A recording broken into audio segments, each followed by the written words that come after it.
Muito bem, amados. Hoje, salvo engano, é o quinto estudo, né? É isso, Valentim? É o quinto estudo que estamos desenvolvendo sobre a conferência que nós tivemos aqui, no mês de outubro deste ano, a fim de que todos sejam um tema extremamente importante, um tema vital, que compreende desde a criação de todas as coisas, tendo Deus como origem, discorrendo pelo desenvolvimento da consciência humana, a queda do homem, o processo de busca do homem de Deus até a encarnação de Cristo e redenção, enfim, caminhando em direção à eternidade, à Nova Jerusalém. Ou seja, é um tema que compreende toda a Escritura, toda a história de Deus com a sua criação. E como a quinta aula, hoje nós queremos fazer como se fosse um fechamento, um encerramento da primeira ministração.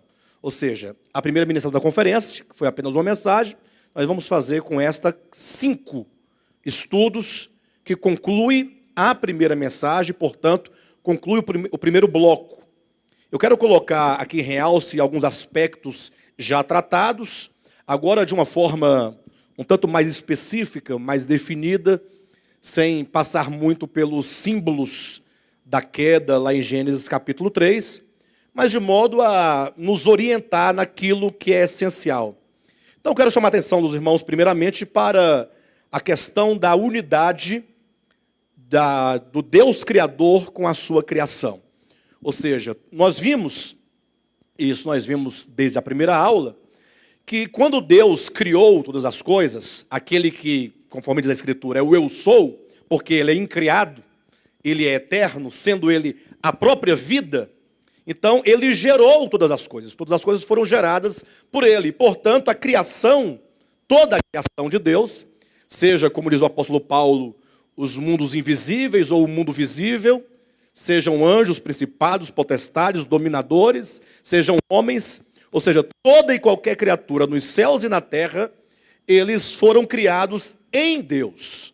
Ou seja, tudo existe a partir de Deus e tudo em Deus subsiste. Então, há uma unidade orgânica entre Deus e as suas criaturas. Então, quando nós pensamos na criação, no aspecto original, ou seja, sem pensar na queda nem dos anjos, nem na queda do homem, devemos nós pensar imediatamente nessa relação orgânica de vida. Para que nós possamos compreender isso, basicamente, seria bom que nós pudéssemos colocar, por exemplo, uma família. Pensem vocês, um homem e uma mulher que se casam, e como diz a Escritura, se tornam ali os dois uma só carne, e ali, então, eles geram filhos, geram uma família. Não é verdade que existe uma relação vital, uma relação orgânica dos pais para com os filhos? Os pais enquanto genitores e os filhos enquanto aqueles que são os rebentos, a prole que procede dos pais. Então, quando a Escritura coloca honra a teu pai e a tua mãe, aquele mandamento, né, para que se prolongue os teus dias sobre a terra, esse mandamento ele parte do princípio do mandamento maior, que é amarás ao Senhor teu Deus de todo o teu coração. Ou seja, tendo Deus como o Pai eterno, que a tudo gerou, devemos nós, suas criaturas, à semelhança dos filhos para com seus pais terrenos, honrá-lo, temê-lo, amá-lo, servi-lo, a partir dessa relação de unidade da criação com o Criador. Nesse caso, o ser humano, vamos agora tratar especificamente do homem, diferentemente de todas as demais criaturas, ele possui uma certa consciência da sua existência. Ou seja, todos os seres, vamos tratar da terra, né? Seja do reino mineral, do reino vegetal ou do reino animal, nenhum desses seres tem consciência da sua própria existência enquanto um eu no mundo. No caso dos animais, eles agem instintivamente, mas eles não se colocam no mundo como um ser individual em relação à criação. De modo então que o homem, diferentemente de todos os seres, ele tem consciência acerca de si mesmo. E esse é um ponto fundamental que nós precisamos entender, até porque se nós formos estudar, buscando lá dos antigos, dos filósofos gregos, da Grécia Antiga ou da Grécia Clássica, e vindo de lá para cá, a grande pergunta da filosofia é: quem eu sou? Quem é o homem? O que era o homem ou quem era o homem? Ou de maneira mais particular, eu pergunto: quem eu sou? E aí a teologia se propõe a responder isso. E a teologia responde: o homem, ele é espírito. Ou diria alguns, o homem é alma vivente.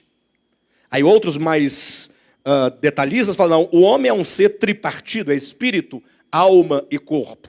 Se nós buscarmos nas teologias vigentes, católica, reformada e mesmo evangélica, todos chegarão a essa conclusão: o homem é alma vivente. Alguns dirão: o homem regenerado é espírito. Outros dirão: não, o homem é corpo, alma e espírito, ou espírito, alma e corpo. E embora todas essas respostas estejam corretas, eu acredito que são respostas que não explicam muita coisa. Porque dizer que eu sou alma vivente é apenas um conceito, mas o que significa dizer que eu sou alma vivente? Ou que sou espírito? O que significa dizer que nós somos espírito? Ou que somos espírito, alma e corpo? Então, pensando nisso, nós pensamos que nós podemos colocar a resposta da seguinte maneira: o homem, ele é uma consciência. O ser humano é uma consciência. E isso distingue o ser humano de todas as demais criaturas. Ou seja, essa consciência, e a palavra consciência quer dizer ciência, quer dizer conhecimento. E quer dizer mutualidade. Ou seja, eu tenho conhecimento de mim mesmo em relação a outros seres. Ter consciência é saber acerca de si, em relação a Deus, em relação ao outro, em relação ao mundo. Então, dizer que o homem tem consciência significa que ele é o único ser, tratando aqui da terra, tá? Da criação terrena, o homem é o único ser que ele pode tomar decisões, ele pode decidir. A sua consciência implica sempre um dever ser, ou que seja um dever fazer. Por exemplo, quando nós lemos em Romanos capítulo 7, Paulo coloca ali um capítulo belíssimo, né? Tratando dessa questão do ser humano. O bem que eu quero fazer. Ele não diz isso? Esse bem que eu quero fazer. Ou seja, é um homem que tem um certo conhecimento do que ele deve fazer. Só que, eventualmente, ele não faz aquilo que ele deveria fazer. Ele transgride o mandamento, transgride a regra, ou que seja o imperativo categórico do dever fazer ao outro o que quer para si. Então, o homem é o único que tem tal consciência, e porque ele tem essa consciência, ele tem o dever de decisão, o dever de decidir, o dever de fazer ou o dever de ser. Razão porque se diz que o homem tem livre arbítrio. Ou seja, imagine só, vamos pensar em um animal. Pense você em qualquer animal que você quiser. A despeito de quão inteligente seja esse animal, nenhum animal traz consigo essa consciência do dever ser. De que ele tem que ser bom, de que ele tem que amar, de que ele tem que perdoar, de que ele tem que compreender, que ele não pode ser egoísta, que ele não pode ser avaro. Os animais têm tal consciência? Não. Eles simplesmente agem por instinto. Não é? Eles têm uma natureza instintiva, inconsciente, e eles agem por meio daquilo. Então, quando o homem foi criado por Deus, ele gerado por Deus, portanto, dentro desta unidade com o seu Criador, quando chegou o momento em que o homem despertou essa tal consciência, quando eu digo chegou o ponto de o homem despertar essa consciência, é porque no começo da sua existência, o homem não tinha consciência de si mesmo. O homem, ele veio a adquirir a consciência de si mesmo. Não uma aquisição de fora para dentro, mas a sua consciência embrionária, gerada por Deus na criação, veio a se desenvolver até que aflorou, até que ela se despertou, até que ela surgiu enquanto consciência no homem. Isso é demonstrado em Gênesis capítulo 3, por Moisés, quando ele fala sobre a árvore do conhecimento do bem e do mal. Então, quando lá Moisés coloca no meio do jardim uma árvore chamada árvore do conhecimento do bem e do mal, implica que quando o homem tomasse daquela árvore, ele teria o conhecimento, ele teria o discernimento entre o bem e o mal. Daí para frente, agora o homem, ganhando esta consciência, ou sendo ele um ser agora consciente, sendo o homem uma consciência, ele agora deverá escolher. Escolher o quê? Escolher a quem servir. Na semana passada, nós concluímos o estudo citando Jeremias capítulo 17. É um capítulo extremamente importante, porque Jeremias coloca em termos muito práticos ali, dizendo acerca do homem. Primeiramente ele coloca no capítulo 17, versículo 5, dizendo: maldito é o homem. No versículo 9 ele coloca: bendito é o homem. Ora, ser bendito ou ser maldito, ou seja, a bênção e a maldição, ou que seja a vida e a morte, está exatamente para essa decisão do homem. Ele diz: maldito o homem que confia no homem. Ele coloca em oposição: bendito é o homem que confia no Senhor. Então, esse é o exato momento da queda. Quando o homem, ao adquirir tal consciência, ou despertar da sua consciência, ele então deverá ou deveria escolher entre servir a Deus, amando-o, submetendo-se a Deus, ou vivendo por meio de si mesmo, do seu conhecimento, por meio do seu braço. Eu quero ler, portanto, com os irmãos esse texto, para nós retomarmos exatamente nesse princípio, para que todos compreendam. Abre em Jeremias, capítulo 17.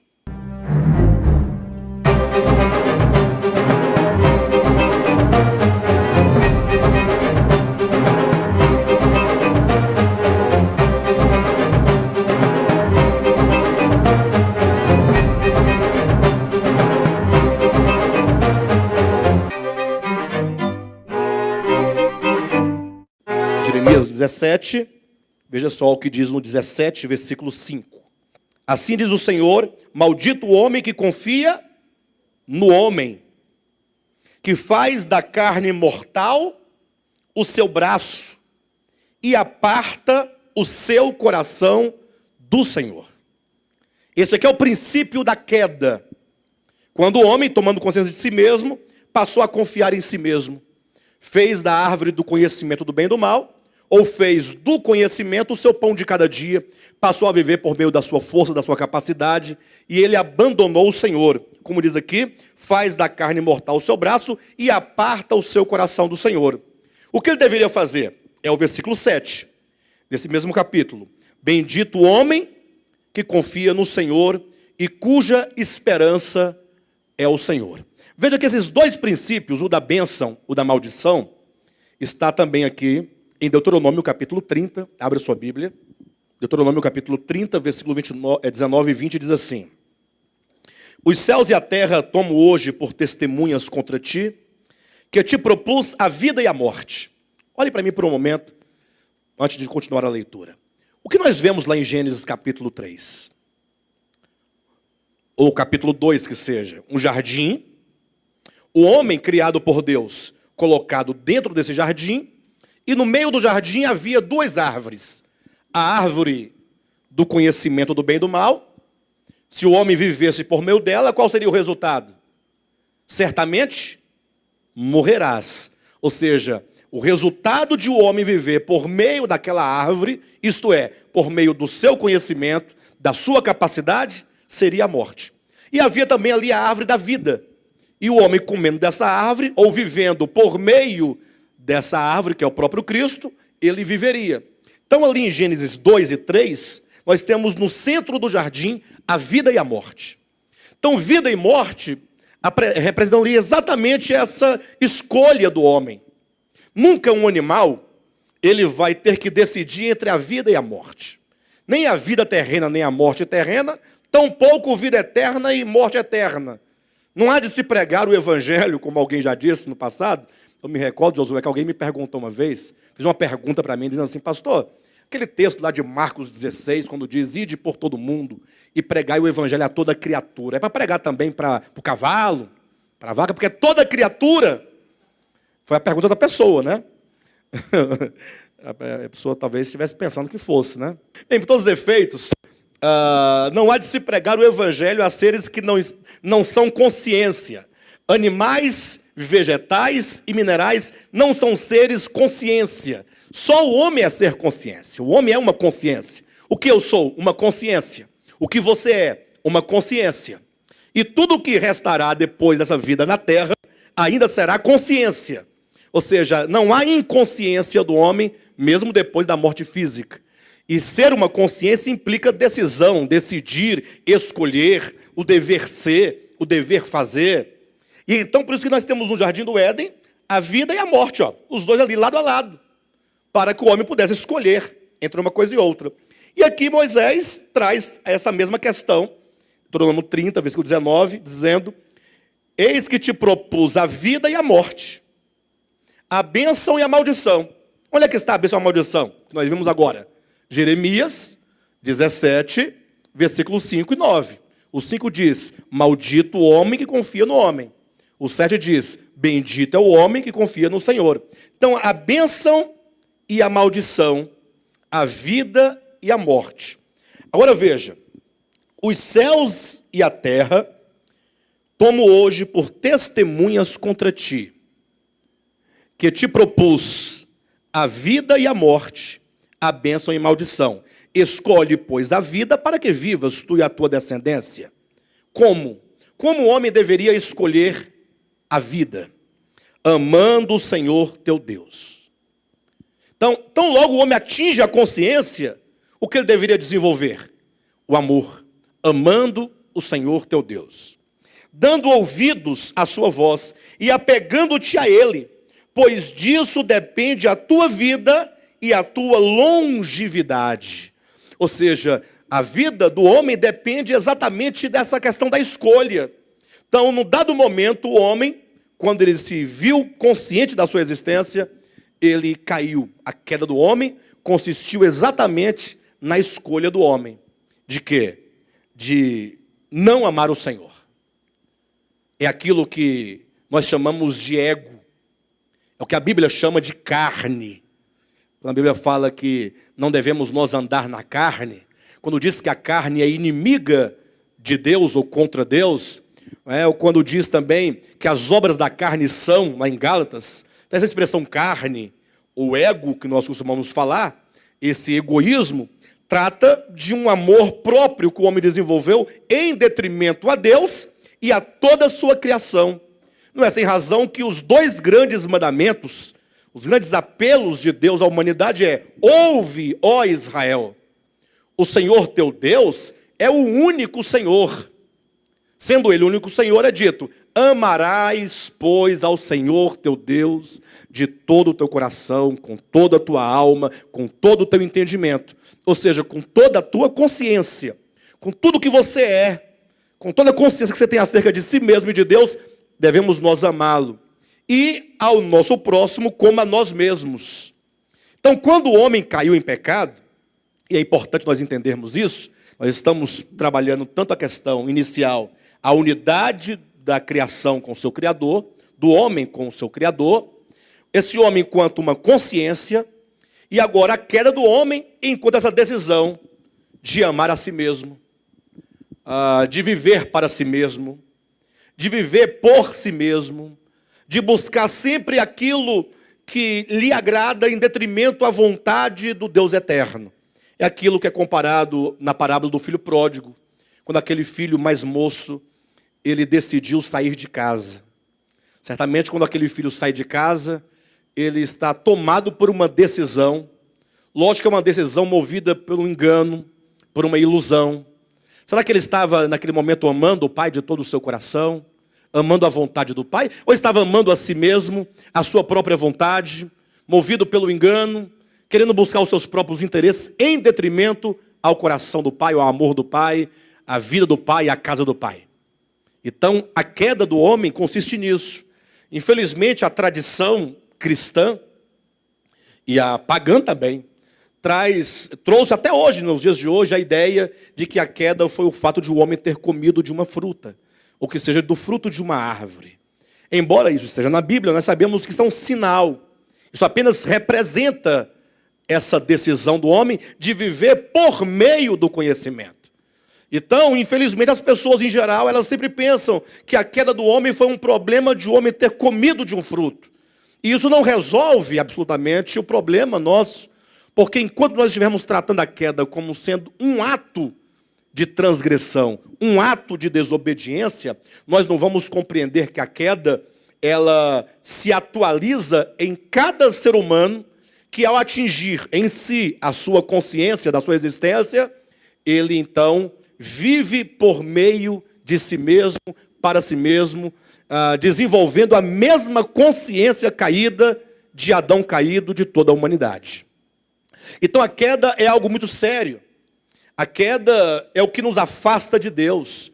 Então o homem que fora criado originalmente em Deus, e que só pode subsistir em Deus, conforme está em Atos capítulo 17, versículo 28, que nele nós vivemos, nele nos movemos e nele nos existimos. Agora o homem no seu coração, na sua consciência, ele passa a viver afastado de Deus. É como diz em Jeremias 17, maldito o homem confia no homem, que faz do braço mortal sua carne, que afasta o seu coração do Senhor. Todo distanciamento do homem de Deus ocorre no seu coração. Por isso que lá o apóstolo Paulo, em Efésios capítulo 4, versículo 18, vai dizer que o homem sem Deus, os gentios, ele vive alheio à vida de Deus.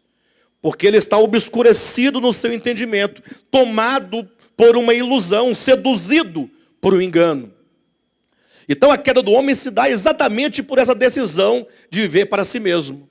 Agora, uma vez que esse homem caiu, ele agora, conforme Moisés descreve, ele está fora, expulso do jardim, e agora ele passa a ser um homem errante no mundo, um homem sem Deus, um homem que vai se tornar um peregrino, que carece de redenção. Agora, essa redenção, nós vamos falar disso somente a partir da próxima semana, é que nós vamos partir para as mensagens que falarão acerca da verdade. Por enquanto estamos falando somente sobre a vida. Nós vamos verificar como que essa redenção, ela não ocorre meramente no aspecto judicial. Lógico, o aspecto judicial, extremamente importante, é a base de toda a nossa redenção, mas é a partir dessa redenção judicial, da morte de Cristo, é que nós poderemos experimentar uma redenção orgânica, na medida em que o homem vai sendo reconciliado com Deus.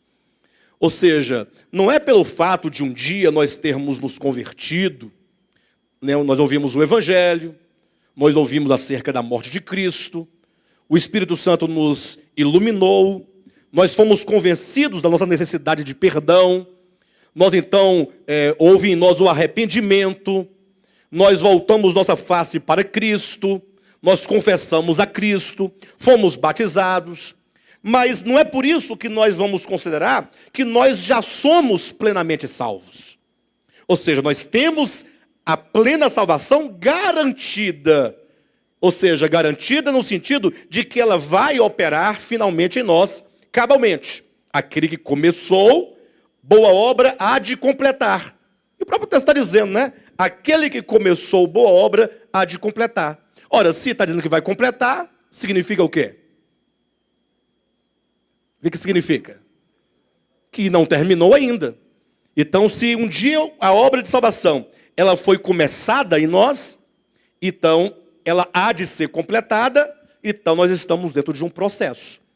É o que Paulo também diz em Filipenses capítulo 2, quando ele diz à igreja, desenvolvei a vossa salvação com temor e tremor.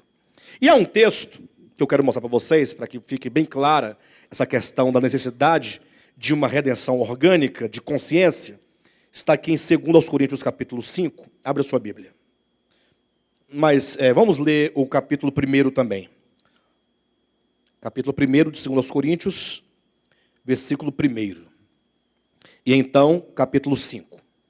No primeiro diz assim, Paulo, apóstolo de Cristo Jesus, pela vontade de Deus, e o irmão Timóteo, à igreja de Deus que está em Corinto, e a todos os santos em toda a Acaia.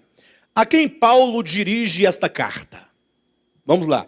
Paulo, apóstolo de Cristo Jesus pela vontade de Deus, e o irmão Timóteo. Então os dois estão escrevendo essa carta. A igreja de quem? A quem é dirigida esta carta? A igreja de Deus. E para que ninguém tenha dúvida do que seja a igreja de Deus, ele continua dizendo: a todos os santos em toda a Acaia. A igreja de Deus, ela é formada pelos santos, aqueles que foram santificados posicionalmente em Cristo por crer na obra de redenção. Então, Paulo dirigindo-se aos santos, Paulo dirigindo-se à igreja, o que ele diz à igreja? O que ele diz aos santos? Segundo aos Coríntios, capítulo 5, versículo 18. Verifique. Ora, tudo provém de Deus, que nos reconciliou consigo mesmo por meio de Cristo e nos deu o ministério da reconciliação. Então veja que Cristo nos reconciliou, fomos reconciliados, e nos deu o ministério de quê? Da reconciliação. Tanto nós fomos reconciliados, como recebemos o ministério da reconciliação. E o que é esse ministério da reconciliação? 19. A saber que Deus estava em Cristo, reconciliando consigo mesmo o mundo, não imputando aos homens as suas transgressões, e nos confiou a palavra da reconciliação. Então, que reconciliação é essa que Paulo diz que nós fomos reconciliados? É a reconciliação que Cristo efetuou na cruz do Calvário. Deus estava em Cristo, reconciliando consigo o mundo. De que maneira ele reconciliou o mundo consigo? Não imputando aos homens as suas transgressões. Antes, nos dando a palavra da reconciliação. Versículo 20. De sorte que somos embaixadores em nome de Cristo, como se Deus exortasse por nosso intermédio. Então veja que Paulo coloca como um arauto de Deus. Ou seja, nós os apóstolos, somos embaixadores de Cristo, porque estamos aqui representando no mundo o reino de Deus, falando acerca deste reino de Deus, e Deus, por nosso intermédio, exortando os homens. Qual é a exortação? Olha o versículo 20. De sorte que somos embaixadores em nome de Cristo, como se Deus exortasse por nosso intermédio. Em nome de Cristo, pois, rogamos que vos reconcilieis com Deus. Com quem Paulo está dizendo isso? Em nome de Cristo Jesus, como dizem na sua Bíblia, vos rogamos que vos reconcilieis com Deus. Mas Paulo está dizendo para a igreja se reconciliar com Deus? Os santos precisam de reconciliação? O versículo 19 diz que nós fomos reconciliados. 18 e 19. Só que essa reconciliação inicial é a judicial. É aquela que foi realizada por Cristo na cruz. Agora, uma vez reconciliado judicialmente, nós somos colocados dentro de um caminho constante de reconciliação, que é a salvação orgânica, é a salvação da alma, é a salvação que se opera dentro de nós. E alguém poderia perguntar, pastor, essa questão da salvação orgânica é uma coisa meio difícil de entender, até porque nós falamos muito sobre isso. Mas o que seria exatamente esta salvação orgânica? O que seria isso? Por exemplo, se eu perguntasse para vocês, vocês são salvos em Cristo Jesus? Qual seria a resposta? Amém? Cristo nos salvou. A obra de Cristo por nós na cruz nos garante essa salvação, de modo que nada pode nos separar do amor de Deus que está em Cristo Jesus. Isso é um fato consumado em Cristo. Paulo vai dizer, cento e poucas vezes, a expressão em Cristo nas suas epístolas. Tudo que Cristo fez está nele. Todas as bênçãos que nós ganhamos estão na pessoa de Cristo. Agora, nós precisamos nos apropriar dessa salvação. Agora, em que consiste tal salvação orgânica? Em que consiste? Quem quer experimentar a salvação orgânica? 4 pessoas querem. Que bom. 5 pessoas. Gente, agora, como é que acontece, pastor Josué? Essa salvação orgânica. O que é efetivamente essa salvação? Irmã Júlia, quer experimentar a salvação orgânica? Que maravilha. Agora, o que é essa salvação orgânica? Se nós não compreendermos exatamente o que é salvação orgânica, nós nunca vamos experimentá-la. Vamos ficar pregando 30, 40, 50 anos que precisamos ser salvos organicamente, mas não compreendemos como ocorre. Há de se definir um caminho prático. E daí nós precisamos de alguns conceitos. Conceito de o que é o homem, primeiro ponto. Segundo, o que é a queda do homem. A partir dessas 2 situações, ou 3, vamos pegar o simbólico, no caso, a unidade do homem com o Criador. Primeiro ponto, unidade. Segundo, a consciência, o homem enquanto consciência. Terceiro, a queda do homem. Aí nós vamos entender salvação orgânica. O homem criado em Deus é como Jesus diz em João capítulo 15. Eu sou a videira, vós sois os ramos. Quem já ouviu essa parábola de Cristo? Bonita, né? Mas é simples, não é tão difícil. O problema é que quando nós lidamos com a Bíblia, muitas vezes nós ficamos com as belezas das figuras e deixamos passar o significado. Quando diz eu sou a videira, na verdade ele não é videira coisa nenhuma. Ou é videira? Ele é uma árvore. E nem poderia ser uma árvore, né? Mas ali nós temos a videira enquanto um exemplo da vida prática do cotidiano que está à sua frente para você compreender a relação da criatura com o Criador. Eu sou a videira. Então é como, assim, eu sou como uma videira. Entenda isso. E da videira não brotam os ramos ou não? De onde vêm os ramos da videira? De onde vem?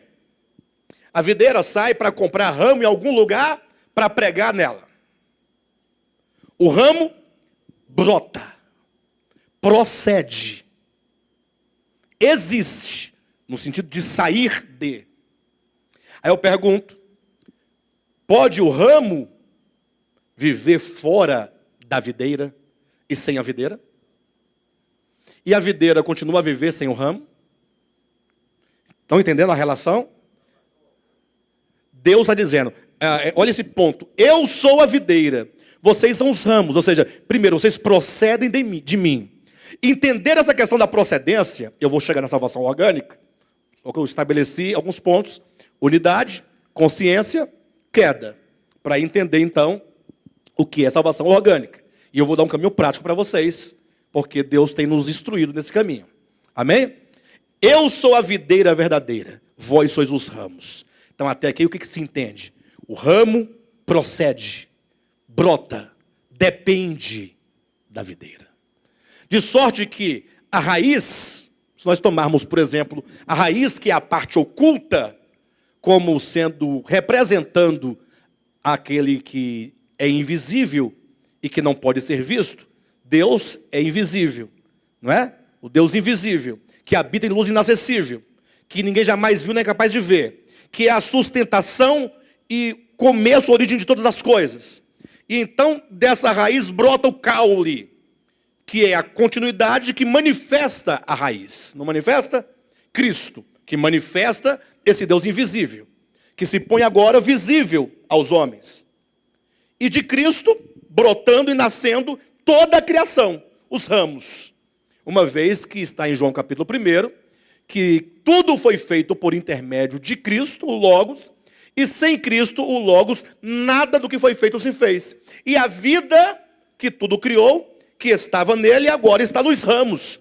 É a seiva dessa videira, que agora vai suprindo esses ramos, deixando os ramos primeiramente tenros, e então fortalecendo os ramos agora viçosos, vigorosos, fortes, verdes, para brotar as suas flores e dar o seu fruto. Então Jesus fala, a partir desse entendimento, dessa figura, sem mim, nada podeis fazer. Assim como o ramo não pode produzir fruto de si mesmo, se não estiver ligado à videira, ou se não permanecer na videira, tampouco vós podeis dar frutos, se não estiverdes em mim. Olha como que a relação de unidade é uma relação de estar nele. Agora, nós estamos fatalmente nele.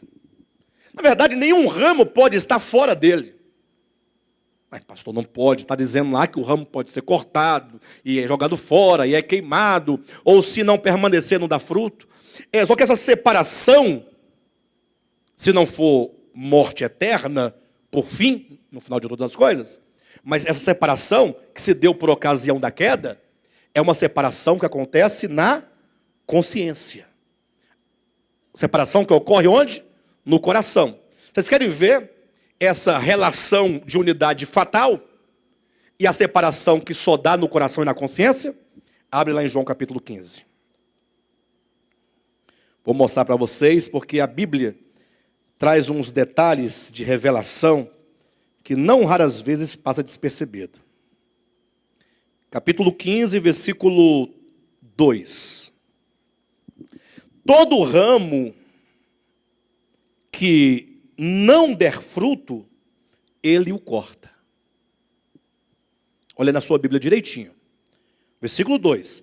Todo ramo que não der fruto, ele o corta. Faltou alguma coisa?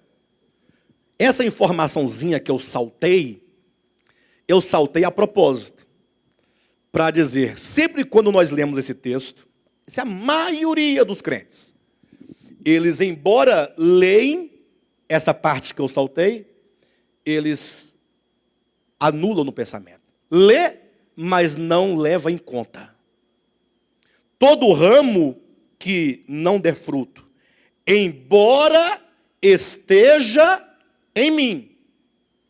Todo ramo que, estando em mim, não der fruto. Ou seja, é possível você estar em Deus e não dar fruto? Mas se eu estou nele, como é que eu não dou fruto? É porque você está nele, porque você é parte da criação e não poderia deixar de estar, porque tudo existe nele.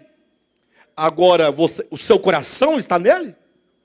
A sua alma? A sua vontade? Porque isso é uma questão de consciência. É questão de decisão. Lembra lá de Moisés? Eu li agora há pouco. Até os céus e a terra tomou hoje por testemunha contra ti, que te propus a vida e a morte, a bênção e a maldição. Amando o Senhor teu Deus de todo o teu coração, apegando-se a Ele. Então, quando diz, todo ramo que estando em mim não der fruto, implica que todo ramo está nele, mas pode ser que não esteja. Estando, não esteja. Estando porque não tem como não estar. Porque tudo existe, se move nele. E pode não estar no coração. Então é possível ou não é? E quando ocorre, portanto, essa questão do coração, olha o que diz aqui. Versículo 4. Permanecei em mim, e eu permanecerei em vós. Então, nós estamos nele, isso é um fato. A nossa parte é permanecer nele. Permanecer quer dizer ter essa consciência de que sou o ramo ligado a ele, procedo dele, dependo dele, vivo por ele, me movo nele, tudo é Deus. É Deus em primeiro plano, na minha vida, nos meus propósitos, no meu viver. no meu andar, no meu agir. Em suma, buscai, pois, em primeiro lugar o reino de Deus.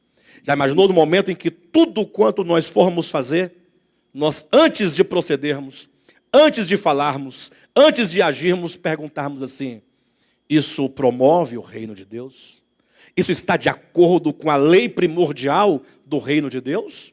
Ou isso vai de encontro ao reino de Deus? Que maravilha, hein? Então, primeiro ponto, essa unidade está aqui representada pelo ramo na videira. Agora, a unidade, em seguida, a consciência. O homem sendo uma consciência, então você agora pode escolher permanecer ou não permanecer. Você está na videira, agora você vai permanecer nele? O que é permanecer? É o desenvolvimento dessa consciência. É o estar e o querer estar e o buscar essa comunhão constante e esse viver em dependência de Deus. Muito bem, olha João capítulo 15, versículos 5 e 6. Eu sou a videira, vós os ramos. Quem permanece em mim? Observa que a primeira assertiva é: o ramo está em mim. Pronto, isso é um fato. Agora a questão é permanecer. Quem permanece em mim e eu nele, esse dá muito fruto, porque sem mim nada podeis fazer. Se alguém não permanecer em mim, será lançado fora, à semelhança do ramo, e secará, e o apanham, lançam no fogo e o queimam. Bem, aqui já está apontando para o fim. Aquele ramo que, estando nele, não dá fruto, porque não reconhece, porque no desenvolvimento de sua consciência decidiu viver sem Deus, viver por si mesmo, viver para si mesmo, como o filho pródigo que saiu de casa, e insistir e permanecer até o fim dessa situação, será um ramo cortado e lançado fora. Isso aponta para a morte eterna.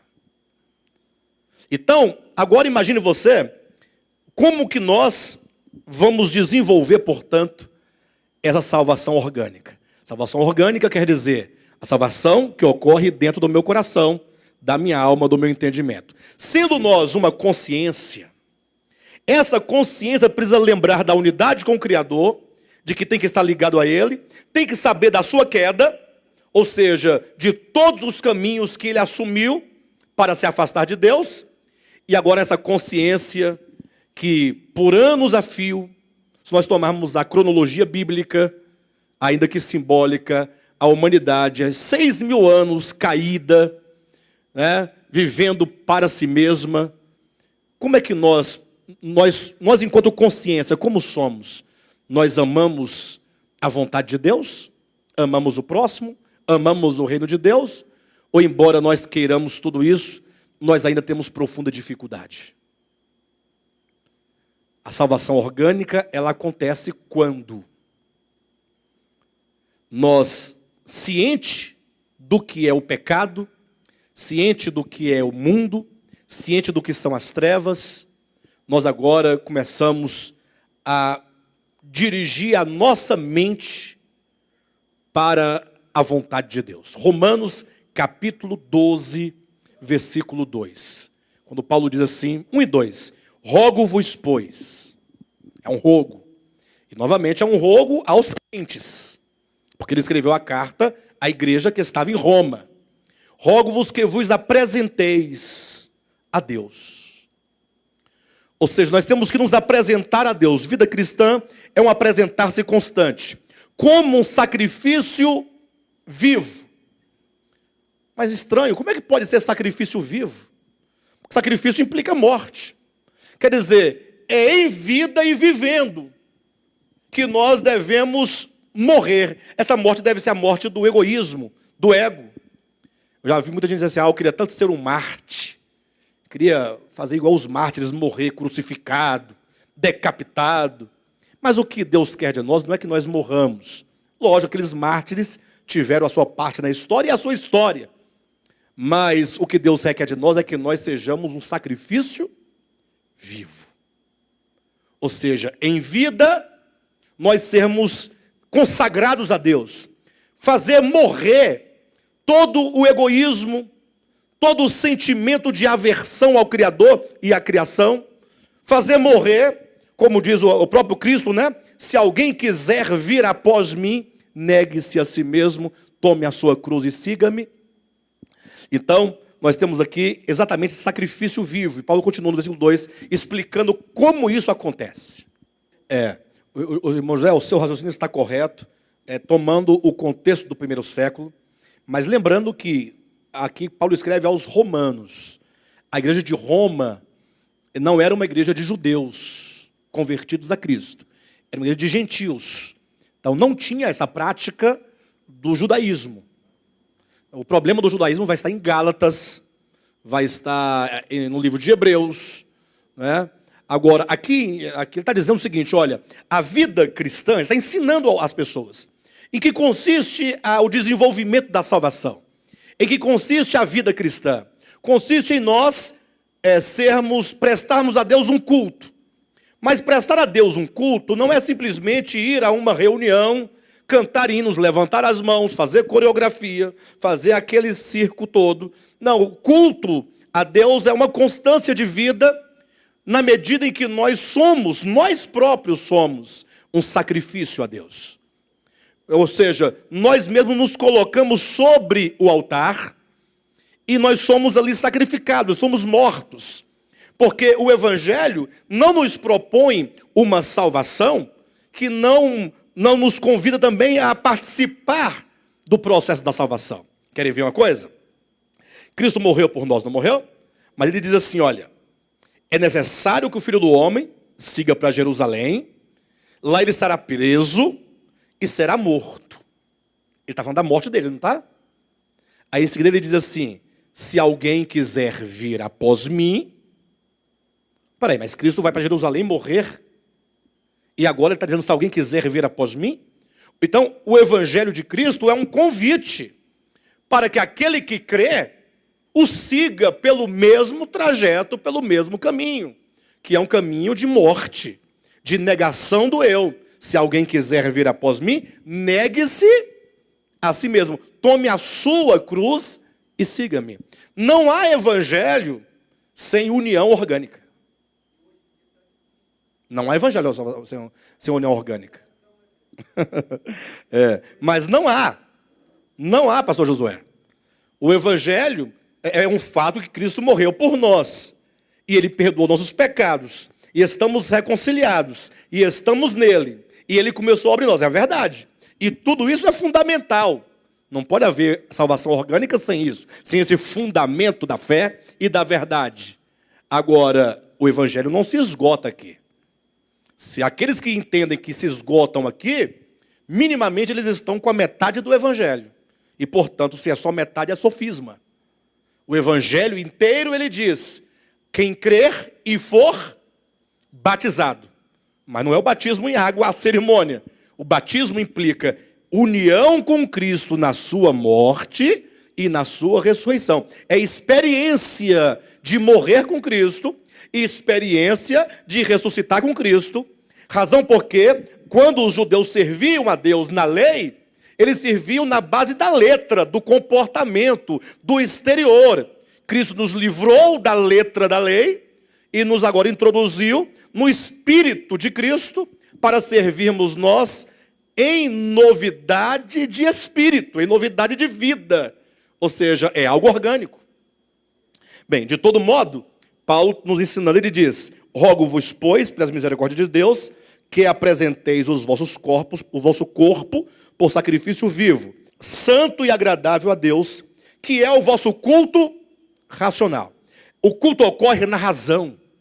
Deus só é louvado, adorado por nós quando nós, por meio da nossa consciência, porque nós somos consciência, assumimos esse caminho da redenção. Ou seja, recebemos a redenção de Cristo. Quando o Evangelho diz que quem crer será salvo, e muitos acham pouco e falam, mas você acha que só crer salva? Quem pergunta isso não entende o significado de crer. Porque como é que eu posso crer num crucificado? Em alguém que foi morto? Então esse crer não significa crer numa morte histórica meramente, mas se eu creio no Cristo crucificado, naquele que morreu, eu estou acreditando que não há outro caminho, não há outro meio, senão a morte. Enquanto a minha consciência velha, consciência caída, consciência egocêntrica, consciência do velho homem, consciência do velho Adão, com todos os conceitos de pecaminosos, conceito de mundo, enquanto essa consciência não morrer, para que nova consciência seja gerada, então não posso dizer que sou salvo organicamente. Ele vai dizer aqui, olha, e não vos conformeis com este século. Não, Paulo, quando escreve aos romanos, ele escreve à igreja de Roma. Então, já havia uma igreja fundada em Roma. O evangelho tinha sido pregado, e os gentios em Roma haviam se convertido, como os gentios em Corinto haviam se convertido, como os gentios em Éfeso haviam se convertido. Os gentios, o evangelho alcançou o Império Romano. E as cidades do Império Romano, todas as... enfim, Roma foi o último lugar a ser alcançado, foi Roma. Então havia várias igrejas gentílicas. Agora, havia as igrejas judaizantes. Quais são as cartas que falam dessas igrejas judaizantes? Nós temos o livro de Atos, que fala da igreja de Jerusalém, pelo menos até o capítulo 12, nós temos a igreja de Jerusalém, uma igreja de judeus convertidos a Cristo. Tanto é que do capítulo 1 ao 12, até o 15, em que há um concílio em Jerusalém, nós vamos ver uma igreja com profundos problemas de compreensão acerca da graça de Deus. Nós temos as igrejas da Galácia, que eram igrejas gentílicas, não eram de judeus, porém estavam sob a influência dos judaizantes enviados de Jerusalém para levar o falso evangelho às igrejas gentílicas. Então, lá em Gálatas, Paulo vai dizer acerca dos falsos irmãos que se intrometeram nas igrejas dos gentios com o fim de tirar a liberdade em Cristo daquela igreja. Nós temos a igreja, o livro de Hebreus todo, que é escrito aos hebreus. Olha o nome da carta. Carta aos hebreus. Então, eram hebreus. Temos a epístola de Tiago, que é escrito às 12 tribos que estavam na dispersão, portanto, tribos de Israel.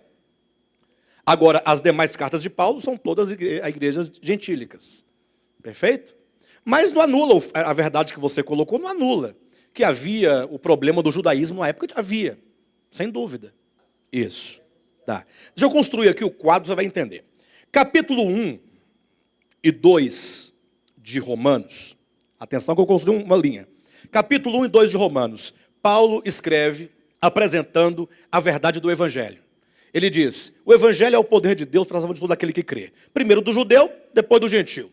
Aí ele descreve, a fim de que todos entendam, a condição dos judeus, que estão debaixo do pecado, e a condição dos gentios debaixo do pecado. No capítulo 3 ele conclui, concluímos, pois, que todos, sejam judeus ou gregos, todos estão debaixo do pecado, de sorte que não há nenhum justo sequer.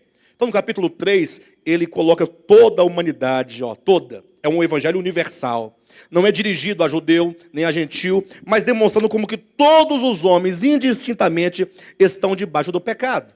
Aí ele começa a apresentar, então, a obra de redenção. Capítulo 3 fala sobre a redenção, capítulo 4 sobre a justificação, capítulo 5 sobre a reconciliação, capítulo 6 sobre a santificação. Ele apresenta. Capítulo 7 ele fala que o crente agora, uma vez redimido, justificado e reconciliado, não deve viver pela lei, mas pela graça, pelo Espírito. No capítulo 8 ele começa então a dizer acerca dessa união orgânica do crente com Cristo, por meio do Espírito. Aí ele fala que esses crentes da igreja, corpo de Cristo, são os eleitos e os predestinados, capítulo 9, 10 e 11. Então ele fez todo um panorama do Evangelho, e aí ele chega no capítulo 12, rogo-vos, pois, diante de tudo isso que eu acabei de falar, eu quero rogar a vocês quem? Vocês quem? Capítulo 1 de Romanos, nós temos que saber para quem ele está falando. Versículo 1, Paulo, servo de Cristo Jesus. Versículo 7, a todos os amados de Deus que estais em Roma, chamados para ser de santos. Então ele está falando à igreja de Roma, aos santos romanos. Romano não é judeu, romano é gentil. Mas não tem nenhuma importância essa separação. Mas o fato é que agora ele diz a essa igreja: olha, eu rogo a vocês, é como disse para vocês aqui agora, para todos nós devemos ter um culto racional, prestar a Deus um culto. A nossa vida deve ser um culto que parte da razão, que parte da consciência. Não há culto verdadeiro a Deus, senão por meio de uma consciência que dignifica a Deus por meio de uma vida digna do Evangelho. Não há. O único culto a Deus, que é um culto aceito, verdadeiro, é quando o crente, por meio da sua consciência, ele sabe quem ele é em Deus, na criação, ele sabe acerca da queda, e essa consciência de si mesmo e acerca da queda é que o faz agora retomar o caminho de volta a Deus, o caminho da reconciliação. E agora então ele sabe que a vida cristã, e ao sairmos daqui nós vamos praticar a vida cristã. Cuidado, porque vida cristã não é vir à igreja, ir ao culto, assistir ao culto, cantar hinos. Isso faz parte do conviver social, da convivência social, da comunhão e da adoração coletiva. Porém, cada um deve saber que a sua vida deve ser um sacrifício vivo. Ser um sacrifício implica imolação. E o que é ser imolado? É ser morto.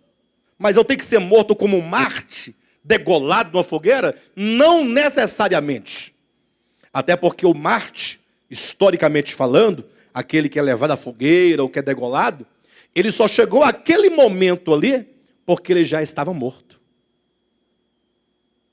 Ninguém vai à fogueira, como John Hus, por exemplo, que foi cantando um hino, se ele já não estiver completamente morto. No sentido de que o seu ego já não impera, não governa. Ele é totalmente por Deus. Como Paulo disse, para mim o viver é Cristo, o morrer é lucro. A vida humana, a minha vida, o meu querer, já não tem mais nada. Já está tudo destruído, consumado dentro de mim, tudo resolvido. Quando Cristo diz, se alguém quiser vir após mim, nega a si mesmo, toma a sua cruz, exatamente isso. Então o Evangelho é esse convite a caminharmos por esse caminho. Por isso que Paulo vai dizer, e não vos conformeis a esse século. E aqui nós vamos nos deparar exatamente com esse ponto crucial do morrer e não morrer. O que é morrer efetivamente? O que é ser um sacrifício vivo efetivamente? Então, quando ele coloca este século, você tem que olhar para esse século. Olhar para este mundo. Ou seja, existe uma consciência caída, este mundo, esse século, é uma consciência coletiva caída. Como pensa o velho homem? Como pensa a humanidade sem Deus? Como pensa? Imagine só quantas milhares de pessoas não estão morrendo no mundo inteiro. Crianças não somente desnutridas, mas morrendo mesmo de fato, à míngua de fome, de sede, de enfermidades. E ninguém faz nada para salvar essas vidas. Eu não tenho como fazer. O máximo que poderia fazer, quem sabe, é fazer uma missão, levar lá um mingau, uma coisa, uma sopa, uma comida, não tem como levar todo mundo para a churrascaria, né? Mas isso também não resolve o problema da humanidade. Quem poderia fazer? A humanidade poderia fazer enquanto humanidade, as nações enquanto nações, mas não fazem. Gastam trilhões e trilhões em guerras para tomar o petróleo do outro, para tomar o poder do outro. Mas por que não cessar as guerras e investir todo o dinheiro nesse mundo bélico, ou melhor, tudo que é investido nesse mundo bélico, por que não investir em saúde para essas crianças, em alimentação, saneamento básico? O mundo seria transformado. Você imaginou? Todas as nações, as grandes potências, Estados Unidos, pegar os trilhões que ele gasta em guerra e vamos investir na África, lá na Índia, todo lugar que tivesse, pessoal, onde tiver, no Brasil também. Onde tiver, e a Alemanha, e a França, e o Brasil, e a China, Arábia Saudita, todo mundo investindo. Então, existe uma consciência caída que diz não, que olha para a miséria humana e diz não, que não estende a mão.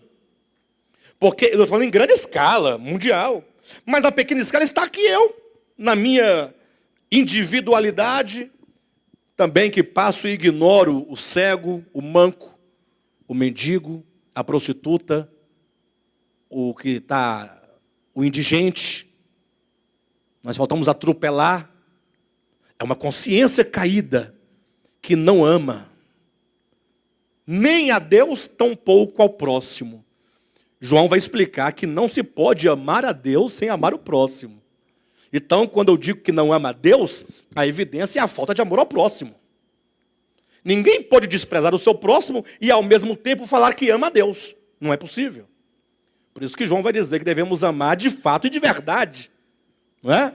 Bem, mas eu estou mostrando para os irmãos, não fiquem tristes com isso não. Nós temos que nos deparar com a nossa situação e compreendermos que nós gastamos muito tempo da nossa vida brincando de igreja. Quando eu era criança, eu brincava de tanta coisa. Brincando de igreja, brincando de pregador, brincando de membro, brincando de coral. Quem já brincou de igrejinha aqui quando era criança? Então. E continuamos brincando. Porque as igrejas de hoje, no sentido bem geral, é uma brincadeira. Porque a despeito de quão sérias são as pessoas que estão congregando, e mesmo dos pregadores, talvez eles não tenham a compreensão do que seja o Evangelho. Porque não entenderam a relação de unidade com o Criador, não entenderam que nós somos consciência e que a queda se atualiza em cada pessoa que atinge a consciência de si mesmo, e todos nós comemos diariamente da árvore do conhecimento do bem e do mal, quando decidimos viver por nós mesmos, para nós mesmos. Então, entendam vocês que o mundo é uma consciência caída. Mundo aqui não é o planeta Terra. Não. Tampouco os animais, tampouco as pessoas. É o mundo de pessoas, é dito, Deus amou o mundo. Pessoas. Quando João diz na primeira epístola, não ameis o mundo. Então esse mundo que não se deve amar, é essa consciência. É o que em Efésios 2 fala, é o Espírito que atua nos filhos da desobediência. Há uma consciência formada, gerada. Infelizmente, eu tenho que dizer para vocês isso. Eu não estou dizendo isso para vocês porque eu seja melhores do que vocês. Pelo contrário, nós estamos todos no mesmo barco, na mesma necessidade de compreensão e de caminhar a cada dia. Mas há pessoas que me ouvindo falar assim, isso falam para mim. Já chegaram e falaram assim, mas você fica pregando esse tal de amor. Esse tal de amor. Outros falam, mas isso aí que você está falando é uma utopia. Isso é utópico. Onde é que existe isso? Então, nós não estamos dizendo que existe. Nós estamos dizendo que é o Evangelho. E é uma necessidade de avançar por esse caminho. Não há outro caminho. Então ele diz, não vos conformeis a esse século, a este mundo. Ou seja, o homem, ele é como uma massa. O homem é como uma massa que pode se moldar de acordo com a forma na qual ele é colocado. Quando diz não vos conformeis, ele está dizendo, o homem ele é moldado de acordo com esse século. Nasce uma criança, ela nasce dentro de um mundo mau. A criança, ela é má em si mesma? Ela nasce má, perversa. Mas vamos lá, deixa eu explicar uma coisa para o senhor, para todos vocês. Vamos lá. Quando diz, olha, não vos conformeis a este século, o texto está dizendo que o homem, ele pode ou não ser conformado. Então a informação que eu tenho imediatamente é, o homem, ele é moldado, certo? O homem, ele é moldado. A consciência humana é moldada. Então eu perguntei, quando uma criança vem ao mundo, ela nasce má? Eu vou explicar. Nasceu uma criancinha. Quem já viu uma criança recém-nascida? Você tem quantos filhos, irmão José? Tá, eu vou dar um exemplo. Pastor Josué, o senhor tem quantos filhos? 3 meninos. Você lembra quando nasceu o Isaac? Perfeitamente. Quando ele chegou do hospital, ele chegou no mesmo dia, 2 dias depois, mais ou menos, aproximadamente. 3 dias depois ele chegou em casa. Pequenininho, pesava uns 2 quilos e alguma coisa. Eu chegava a 3, eu acho que não. Você não está pesando muita coisa hoje, que dirá o menino, quando nasceu. Né? Então veja, aí você pegou o seu filho no colo? Pegou? O Josué pegou o filhinho no colo, bebezinho. Não tinha 5 dias de vida quando ele pegou o bebezinho no colo. Aquela criança era má? Perversa? Gente, alguém que vai dizer que uma criança é má? Aí vai entrar o problema, irmão José, da teologia. Nós estamos lidando com um problema. Um problema que tem que ser combatido. É a afirmação de que aquela criança é má em natureza. Quem inventou isso foi a Igreja Católica Romana para justificar o batismo infantil. Olha. Ou seja, a Igreja Católica diz assim, tem que batizar a criança. Mas não tem pecado, não tem culpa. Não tem pecado? O pecado original está aí dentro dela. Ela é má em natureza. Então vamos raciocinar por um momento em nome de Jesus. Eu pergunto para vocês uma coisa. O que é natureza? Irmão Eunildo, você que é um cara bem... O que é natureza? Natureza. Natureza tem relação com natural? Não, o que é natureza? Não, Deus é Deus. O que é natureza? Queridos, natureza é aquilo que veio à existência conforme Deus trouxe. Estado de natureza, estado natural, estado in natura. Olha a relação. Ou seja, do modo como está, sem alteração. Então, quando o homem foi criado, ele veio com uma natureza. Qual é a natureza do homem? É divina. Criou, pois, Deus o homem à sua imagem, conforme a sua semelhança. Eclesiastes 7:29. Deus criou o homem reto. Deus criou o homem perfeito. A natureza é aquilo que procede de Deus, conforme veio, sem alteração. Eu vou dizer algo para vocês, eu não tenho tempo para explicar, mas depois a gente continua. Eu tenho que explicar isso. Eu costumo trazer algumas afirmações que geram uma certa polêmica, mas eu não trago apenas para polemizar, não é esse o objetivo. Embora traga alguma polêmica, mas a polêmica existe porque as pessoas não querem muitas vezes refletir e pensar. Mas veja, o mal, anota aí, o pecado, as trevas e a morte. Essas coisas não existem. Não existem, atenção, enquanto natureza. Posso provar? Tudo o que existe foi criado por Deus ou não? Tudo o que existe. Irmã Júlia, tem alguma coisa no universo que existe que não foi criado por Deus? Na sua opinião? Vocês todos concordam? Irmão Alain, nosso teólogo, e a Vânia, teologiza? Me responde. Há alguma coisa no universo, pastor Josué, me ajude aí, que não tenha sido criado por Deus? Afinal, existe alguma fonte que traz algo à existência fora de Deus? O próprio Lúcifer, que nós chamamos de diabo, veio de Deus, foi criado por Deus. Perfeito eras nos teus caminhos, desde o dia em que foste criado. Tudo que existe foi criado por Deus. Eu vou perguntar, anjo existe? Deus criou. Perfeito? Querubim existe? Foi criado por Deus. Sol, lua, estrelas, astros existem? Foi criado por Deus. Verme, vírus, bactéria, minhoca, pedra, árvore, sapo, gia, macaco, vaca, cavalo, ornitorrinco. Existe?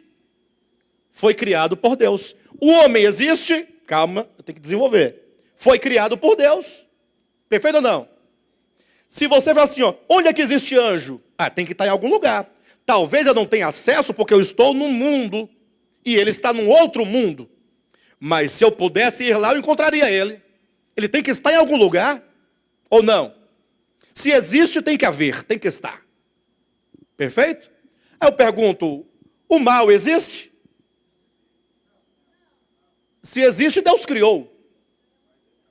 Não, calma. Não, vamos lá. Água existe? Está aqui, a água está aqui, ó. Se existe, está aqui, ó. Tomar. Mal existe? Enquanto uma substância criada? O que é o mal? Não, calma, antes do coração. O que é o mal? Nós estamos discutindo questões filosóficas que a patrística inteira discutiu. O que é o mal? Mal é uma coisa? Quer ver uma coisa? Pedra é uma coisa? Anjo é uma coisa? Ser humano é uma coisa? Tudo tem natureza, tem substância, tem essência, existe. Você pode pegar, ou pode ver, ou pode ouvir, ou pode sentir. Agora, o mal existe enquanto uma coisa? Você sabe por que até hoje Deus não resolveu o problema do pecado da humanidade? Mas ele já resolveu de uma vez por todas na cruz do Calvário. Não, eu sei, calma. Você sabe por que não resolveu o problema prático? Por que o mundo está sendo destruído, pegando fogo? E muita gente pergunta, e por que Deus não age? Exatamente porque o pecado não é uma coisa. Se o pecado fosse uma natureza, uma essência dentro do homem, Deus vinha com a pinça santa e pinçava o mal, tirava do homem, tirou. Uma tenaz, a tenaz de Isaías. A Isaías falou de uma tenaz, lembra? O anjo pegou com a tenaz uma brasa e passou nos lábios dele. Viria com a tenaz santa, pinçava o pecado, tirou, pronto, o mal. Toca fogo no mal. Mas não, o mal, ele não existe enquanto substância. As trevas, existem as trevas? Luz existe, trevas não existe. Por exemplo, aqui dentro está tudo claro, né? Vamos dizer que aqui dentro não há treva, em termos de treva. Agora lá fora, eu olhando, há trevas. Vocês olham para lá, se quiser olhar, pode olhar. As trevas vão lá fora. Eu estou vendo daqui que lá tem trevas. Aí eu pergunto, treva é uma coisa que está lá fora, esperando o momento de entrar aqui dentro? Quando é que aqui vai ficar trevoso? Quando a luz, treva é ausência de luz. Ausência. Treva é ausência. Treva não é em substância. Assim como o mal é ausência do bem. Assim como morte também não existe. Aquela morte que tem um capuz na cabeça, que tem uma foice, que ela é criação do homem. Não existe essa morte, essa tal morte. Morte, a pessoa está enferma no leito. Eu pergunto, estaria ali a morte ao lado, esperando o momento para entrar naquele corpo e torná-lo mórbido? Hã? Não. A morte estará como consequência da vida que se esvaiu. Morte é ausência de vida. E aí, para vocês terem uma ideia bem prática, eu não sei se eu vou ajudar ou vou atrapalhar, talvez o melhor exemplo é o exemplo do buraco. Um buraco no chão. Buraco existe? Ah, mas não, como é que não? Eu caí num buraco, eu estou vendo um buraco. Buraco não é algo que você pega. Buraco é a ausência da terra. Você tira a terra, quando aquela terra sai daquele lugar, fica o vazio. Ao vazio, que é o nada, você chama de buraco. Mas buraco não existe. Vocês entendem isso, gente? Complicado, né? É complicado. Mas somente assim se explica as grandes questões humanas, sobretudo da vida cristã, da salvação orgânica.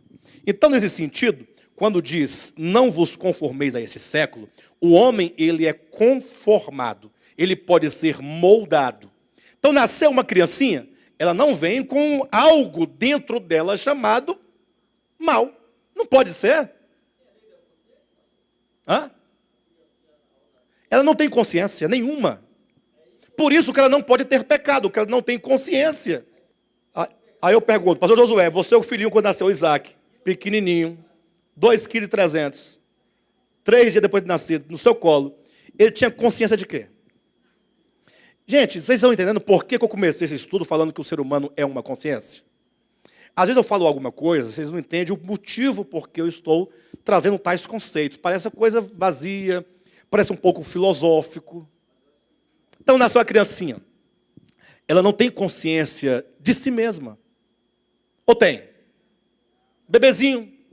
Eu, fulano de tal. Ela tem essa consciência? Consciência do outro? Consciência do mundo ao seu redor? Consciência de Deus? Não tem.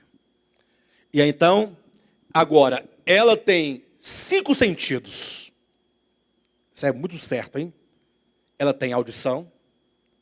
E ela ouve desde o ventre. Que ela vai ouvindo as brigas, as conversas, os diálogos. Ela tem os olhos, porque ela vê.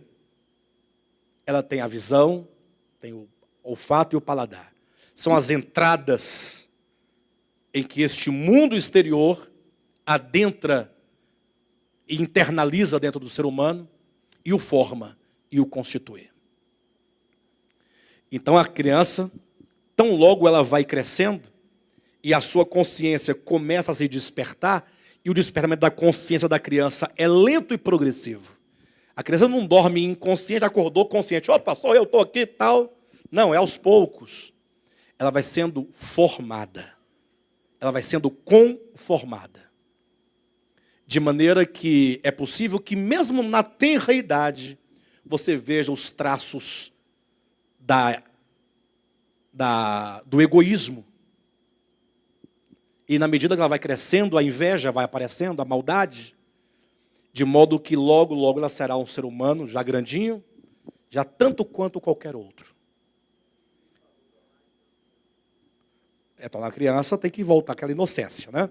Bem, por todos os efeitos, o mundo é uma consciência caída. Todos os homens, eles estão debaixo dessa mesma consciência e são formados pela mesma consciência.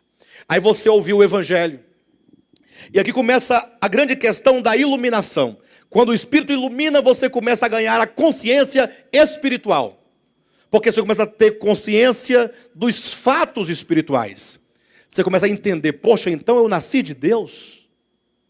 Eu tenho origem em Deus e não posso viver para mim mesmo. Você compreende o problema do pecado enquanto transgressão da lei primordial do reino de Deus, que é o amor. Você vai entendendo o problema do egoísmo. Aí você sente necessidade de perdão. É o momento da conversão. E aí você então passa por arrependimento. Você se converte a Cristo. Você crê na pessoa de Cristo, no Evangelho. Começou a sua vida cristã. Aí Paulo diz, opa, vai começar a caminhar? Lembre-se que o começo da vida cristã é o retrocesso da queda. Essa frase. O começo da vida cristã é o retrocesso da queda. É como se você estivesse no ponto zero. No ponto zero.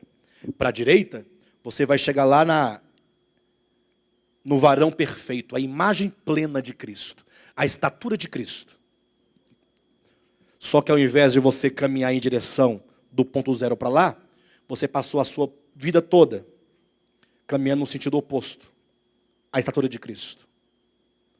Sentido contrário. É o filho pródigo saindo da casa do pai, começou a queda. Queda enquanto processo. Cada dia mais longe. Um pouco mais longe. Mais longe ainda. Quanto mais longe do pai, até que ele chegou numa terra distante. É distanciamento de Deus. Quanto mais de Deus se distancia o homem consciente, aí ele está mais longe do bem, vem o mal. Mais longe da luz, vem as trevas. Mais longe da vida, vem a morte. Quando lá no final, no fundo do poço, ele então é iluminado, diz a Bíblia, caindo em si, ele diz, voltarei para a casa do Pai. Aí ele começa, portanto, a redenção dele. Essa redenção é o retrocesso, é o caminho inverso ao caminho da queda. Se a queda foi um caminho de distanciamento cada dia mais longe, agora a salvação orgânica é um caminho cada dia voltando ao Pai. Se esse caminho de distanciamento indo para longe do Pai é um ser moldado de acordo com os conceitos mundanos, com a mente mundana, com a consciência perversa, de ódio, de aborrecimento, de desamor, de egoísmo, de avareza, de inveja, de impureza e tantas coisas mais, agora eu começo a não me conformar a esse século. E você não vai conseguir isso do dia para a noite. Você não vai sair daqui hoje dizendo, agora pronto, salvação orgânica operou em mim, sou outra pessoa. Não. Sabe por que não? Porque a consciência da verdade se adquire passo a passo. O Espírito Santo vai te apontar na tua vida, primeiramente um aspecto. Ele vai se encarregar disso. Se você disser sim para Ele hoje, no seu coração, talvez ainda hoje, ou amanhã, ou nessa semana, Ele vai te colocar dentro de uma situação em que quando você estiver em tal situação, o Espírito Santo te dirá dentro de você, olha o que você é, aqui. Você vai dizer, puxa vida. Você vai ver que naquele aspecto específico, você tem um problema. Naquele aspecto. Ah, só nesse? Não, em dezenas de outros. Mas é porque o Espírito Santo trabalha passo a passo. Ele vai te apontar, ele vai te mostrar. Aquilo que você fez a vida toda, e que para você era tão natural, tão normal, mesmo sendo crente há tantos anos, se sentindo santo, de repente você fala assim, puxa vida, você vai perceber, mas isso aqui ofende a Deus, a vontade de Deus, o querer de Deus, porque ofende o meu irmão, porque rouba o meu irmão, porque busca o meu próprio interesse. Ele vai te apontar. Quando ele te apontar, você vai tomar a decisão. Permanecei em mim e eu permanecerei em vós. Ou então, você vai fingir que não viu, vai tentar abafar a voz da consciência, na consciência, e vai tentar esquecer aquilo. Só que aí você não vai dar nenhum passo para frente, vai continuar no mesmo buraco, nas mesmas trevas, na mesma distância do Pai. Mas se você der ouvidos e você buscar a Deus, o Espírito Santo vai gerar dentro de você um entristecimento profundo. Aquilo que você fez te causará tristeza profunda. A Bíblia diz que a tristeza, segundo Deus, produz arrependimento. Arrependimento não é promessa de não fazer mais. Arrependimento é que agora no seu espírito acendeu uma luz que você agora está sempre atento àquilo que você não deseja fazer. E que o Espírito Santo está dentro de você para te dar toda a força para você vencer tal inclinação. A sua consciência começou a mudar. Não vos conformeis a este século, mas transformai-vos pela renovação da vossa mente. Uma mente que achava tão natural mentir, agora, quando mente, se entristece e não deseja mais mentir.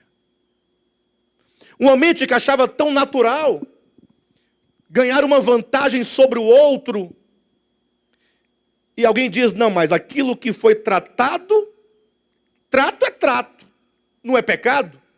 Mas se você faz, e você sabe que você está ganhando vantagem, ainda que seja legal, mas aquilo pode ser imoral. Sim ou não? Sim ou não? Por exemplo, o Josué fala, pastor Alexandre, o senhor pode me emprestar, por gentileza, R$1.000, eu estou precisando de R$1.000 emprestado. Eu digo, olha, eu empresto, eu tenho para emprestar. Mas eu vou te cobrar 12% de juros. Ele fala, não, estou precisando, tá ok. Vamos lá, manda ver. Não é não? Na hora da necessidade, encontrar alguém que me presta, ele aceitou. Eu pergunto, isso é legal? Ué, nós acordamos, foi um acordo. Eu estou roubando ele? Não, eu propus. Mas eu pergunto, é assim que eu faço com meu irmão? O Espírito Santo se alegra de eu me aproveitar de uma circunstância para poder tirar uma vantagem sobre o outro?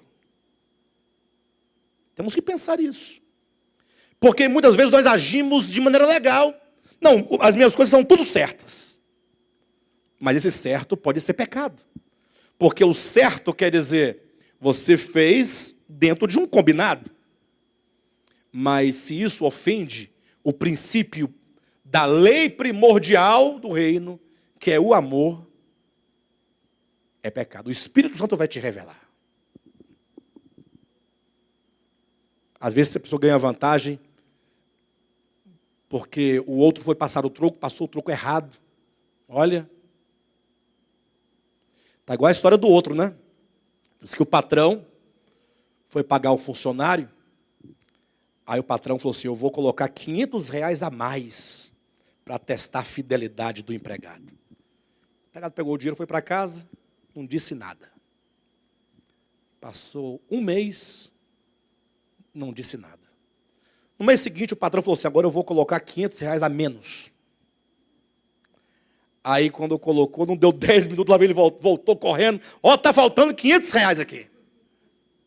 Aí o patrão falou, mas o mês passado, passou 500 a mais, você não disse nada, e agora faltou, você veio me procurar, por quê? Falou, não, porque errar uma vez eu tolero, agora 2 vezes não. Né? Errar uma vez aceito, agora 2 vezes, não dá. Mas você vê que existe uma certa... Bem, por todos os efeitos, queridos, essa é a ideia. Salvação orgânica é mudança de consciência, é mudança de mente. É uma mente que vai se renovando e vai se modificando. Na medida em que ela vai se encaixando dentro dos princípios do reino, ela está sendo transformada. Eu sei que no primeiro momento, você vai falar assim, poxa, isso que eu faço é errado. Você vai querer fazer o certo e não vai conseguir. Por quê? Porque querer fazer, quando você não é, dura pouco. Aquilo que você faz, se você não é, dura poucos dias. A partir de hoje eu não vou mais fazer isso. Aí você aguenta 1 dia, 2 dias, 3 dias, depois já esqueceu, já está no meio, e já passou muito tempo, você até esqueceu que fez uma promessa algum dia. Porque você não é. Quando você quer fazer algo, ou se propõe a fazer algo que você não é, vai ser doloroso, vai ser difícil. Você não vai conseguir, na verdade. Você vai conseguir por um tempo, um pequeno tempo. Por isso que tem que haver transformação da mente. Tem que haver mudança de pessoa, isto é, de consciência, porque o homem é uma consciência. Entenderam? E esse processo leva tempo. Bastante tempo.